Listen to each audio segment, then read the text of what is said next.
आज की इस वीडियो में हम business communication skill enhancement course SOL semester 3 का इंटरनल असेसमेंट के सॉल्यूशंस हम लेकर आए हैं। तो सभी यूजी कोर्सेज में ये सब्जेक्ट ऑफर किया गया था सेमेस्टर 3 में। अगर आपने चूज़ किया है, इंटरनल असेसमेंट देने वाले हो या दे चुके हो या सेकंड अटेम्प्ट का वेट कर रहे हो, तो इस वीडियो में हम सॉल्यूशंस डिस्कस करेंगे। तो चलिए शुरू करते हैं। पहला क्वेश्चन है, final step of the communication process. Obviously बात है, feedback is the final step. Which of the following techniques can be used to resolve group conflict? इसका आंसर है all of the above. Compromising भी, mediation भी और collaborating भी तीनों मदद करते हैं ग्रुप कॉन्फ्लिक्ट को खत्म करने में। तो इसका आंसर है option number D, all of the above. And patiently without intervening in talk is known as, ये है आपका पैसिव लिसनिंग। ठीक है, थोड़ा सा डाउट था इसमें क्योंकि बाकी की जो लिसनिंग है उसमें और ज़्यादा इन्फॉर्मेशन है। लाइक डिस्क्रिमिनेटिव में वो बीच में इंटरफेयर करता है, एनालिटिकल में बहुत ही केयरफुली सुनता है और उसको बीच में रिस्पॉन्स भी कर सकता है पॉजिटिव वे में। सेलेक्टिव में कुछ कुछ बातों को सुनता है, कुछ कुछ को नहीं सुनता। तो इसलिए पैसिव इसमें इसका आंसर इसका बनता है क्वेश्चन नंबर 3 में। Following can be considered as barrier to effective listening. इसका है ऑल ऑफ दी अबव। इसमें कल्चरल बैरियर्स भी होते हैं, फिजिकल भी होते हैं, एटीट्यूडनल बैरियर्स भी होते हैं। तो ऑल ऑफ दी अबव इसका आंसर है। द सेंडर में select the receiver on the basis of trust and message could be more of personal nature. तो इसका आंसर है गॉसिप चैन। फिर है आपका विच of the following denotes downward communication. Downward communication में कौन कौन सी चीज़ें आती हैं? देखिए, अब बात यह है जी, डाउनवर्ड कम्युनिकेशन का मतलब होता है ऊपर से नीचे तक, यानी कि हायरार्की ऐसी है कि भाई पहले ऊपर वाले लोग नीचे तक कम्युनिकेशन पहुंचाएंगे। तो उसमें तो यार ये तो ऑथोरिटेरियन फंक्शन भी आ गया, या मैनेजरियल फंक्शन भी आ गया, रिलेटिंग टू टॉप मैनेजमेंट भी आ गया, सॉरी रिस्पॉन्डिंग या रिपोर्टिंग टू टॉप मैनेजमेंट। अब रिपोर्ट करना टॉप मैनेजमेंट को तो वो तो नीचे से ऊपर जाएगा, तो वो तो अपवर्ड का हो गया। ठीक है, तो अपवर्ड तो इसमें हो नहीं सकता, ऑल ऑफ दी अबव भी इसका आंसर नहीं हो सकता। और ऑथोरिटेरियन और मैनेजरियल भी दोनों एक जैसे लगते हैं। तो इसलिए इस क्वेश्चन में मैं कंफ्यूजन की कैटेगरी में इसको रखूंगा। आप इसको रिसर्च वर्क करके खुद से कीजिएगा। क्वेश्चन नंबर 6 को, of the following is not included in the body of presentation. ये है आपका इंट्रोडक्शन ऑफ द टॉपिक। ठीक है, फिर है इनमें से कौन सा ऐसा है जो ओरल कम्युनिकेशन का टाइप है? इसमें फोन पर बात करना, ठीक है, ग्रुप डिस्कशन, इंटरव्यू, तीनों ही कम्युनिकेशन के टाइप हैं। तो ऑल ऑफ दी अबव इसका आंसर है। इनमें से क्या है जो वेब कॉन्फ्रेंसिंग मेथड का टाइप नहीं है? तो वो है आपका मेकिंग नोट्स। बाकी के वेबिनार्स, वेबकास्टिंग, ये सब विजुअल यानी वेब उसके पार्ट हैं। तो ये नंबर 9 का। 10 का आंसर है proxemics is the study of use of space in a specific way to help us understand our immediate environment better.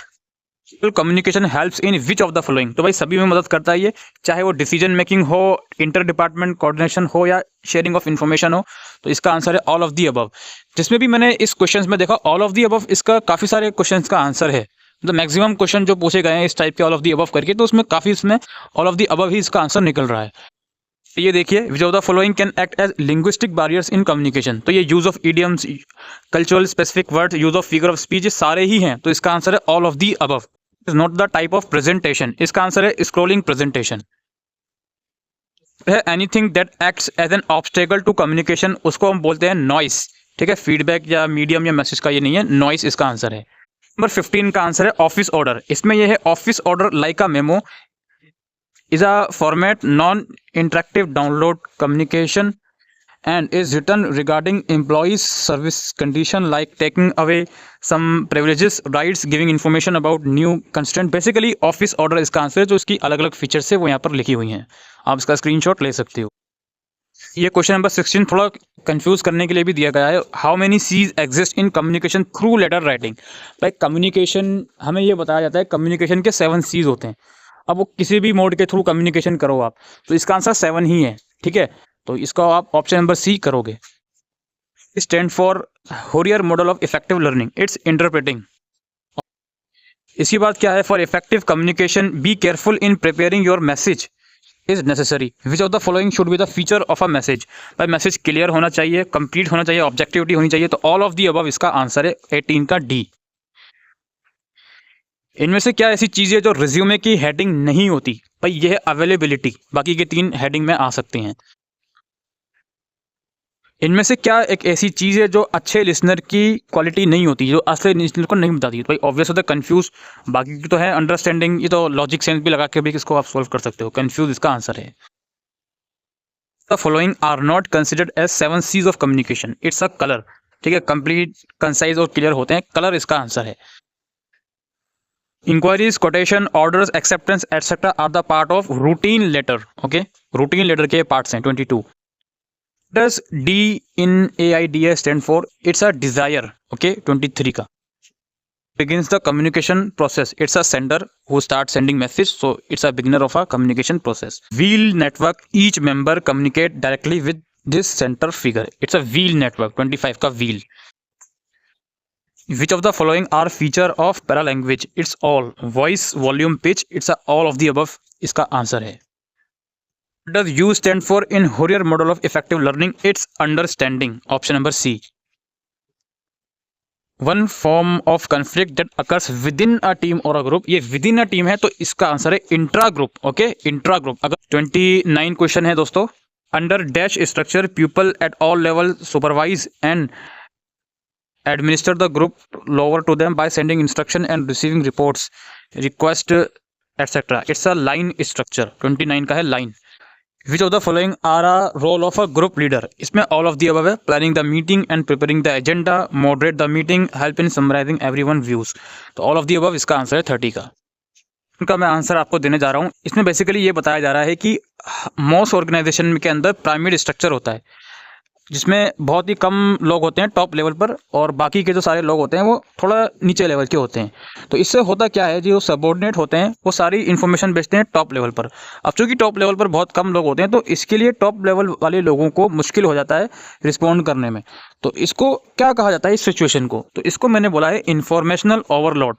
ठीक है, इन्फॉर्मेशनल ओवरलोड का मतलब यही होता है कि एक बंदे के पास बहुत सारी इन्फॉर्मेशन आ रही है तो उसको वो सीक नहीं कर पा रहा, उसको वो रिप्लाई नहीं दे पा रहा, इसलिए इसको इन्फॉर्मेशनल ओवरलोड बोला है। हालांकि वर्क ओवरलोड भी समहाउ कुछ लोग इसको बोल सकते हैं, लेकिन वर्क ओवरलोड में परेशानी बर्डन की वजह से होती है कि वर्क का बर्डन है। बट इसको आप ये बोल सकते हो कि यार ऑब्वियसली बात है, जब टॉप लेवल पे लोग कम होंगे तो उनके ऊपर भी वर्क का बर्डन होगा। थोड़ा सा कंट्रोवर्शियल क्वेश्चन जरूर है ये, बट आप इसको रीवेरीफाई भी करिएगा। लेकिन मेरी तरफ से इसका मैं आंसर देने वाला हूँ इन्फॉर्मेशनल ओवरलोड 31 का। ठीक है, एक बार इसको जरूर से आप क्रॉस चेक कीजिएगा 31 को। 32 भी बहुत ही मुश्किल से क्वेश्चन निकला हुआ है। हालांकि इसमें यह है कि इधर type of listening when someone needs to pay attention to the content to get some information. मतलब सुनने के दौरान आप जो भी चीज़ सुन रहे हो वो इस पर्पज से सुन रहे हो कि आपको कुछ इन्फॉर्मेशन चाहिए उस चीज़ से। तो इसमें कॉम्प्रिहेंसिव लिसनिंग है, कंटेंट लिसनिंग है, एनालिटिकल है और क्रिटिकल है। तो चारों ही लिसनिंग में बहुत ज़्यादा कन्फ्यूजन है इसमें। कॉम्प्रिहेंशन का मैंने इसको ऑल्दो चूज़ किया है, बट मेरे हिसाब से इसका आंसर क्रिटिकल या कंटेंट लिसनिंग भी हो सकता है। तो इस क्वेश्चन को भी थोड़ा सा क्रॉस चेक कर लीजिएगा। हालांकि मेरा प्रायोरिटी कंप्रिहेंसिव लिसनिंग की तरफ जा रहा है। 33 है dash is known as the language of touch. It's a haptics, haptics को बोलते हैं। 34 का आंसर है मेमोरेंडम। ये एक डॉक्यूमेंट वगैरह होता है ऑर्गेनाइजेशन के अंदर जो पर्सन्स वगैरह को भेजा जाता है इन्फॉर्मेशन देने के लिए। ठीक है, तो इसका आंसर है मेमोरेंडम। लास्ट है विच of the following is not a part of non verbal communication. Non verbal का मतलब ये होता है कि आप मुंह ज़बानी बात नहीं कर रहा। तो ओरल कम्युनिकेशन में तो आप फेस टू फेस बात करते हो या फिर मुंह से बोलकर बात करते हो। तो ये ओरल कम्युनिकेशन जो है नॉन वर्बल का पार्ट नहीं है। तो इसका आंसर है ओरल कम्युनिकेशन। तो ये 35 क्वेश्चन थे बिजनेस कम्युनिकेशन के। Thank you.